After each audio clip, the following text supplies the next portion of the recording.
On enchaîne avec Schneider Electric. Bonne période aussi pour les cours de la multinationale industrielle qui ont décollé de plus 11% la semaine écoulée et se sont propulsés de plus 32% sur un an.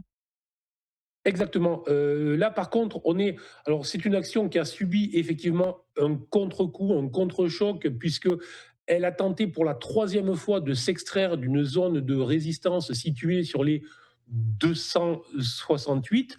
Nous, on avait fait plusieurs allers-retours et on était sorti lorsqu'il y avait eu en fait le blocage sous les 280. J'ai été sorti à 273.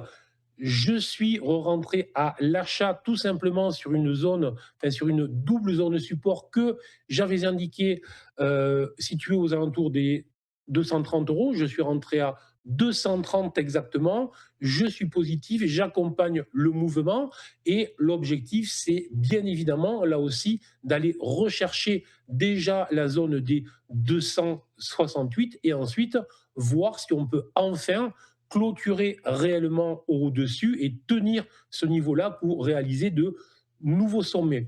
Pourquoi? Tout simplement, Schneider fait partie de tout cet écosystème IA et fait partie de cet écosystème IA, de l'intelligence artificielle qui profite réellement du boom de l'intelligence artificielle au niveau des infrastructures. Alors attention, c'est très cher, mais c'est vraiment le genre de société d'action qui est recherché en ce moment. Et donc, il ne faut pas hésiter là aussi, lorsque ce type d'action, après avoir réalisé des sommets, vient s'appuyer sur une zone support, il ne faut pas hésiter à prendre sur la zone support. J'en avais parlé, je l'ai fait, donc je vous fais là le suivi.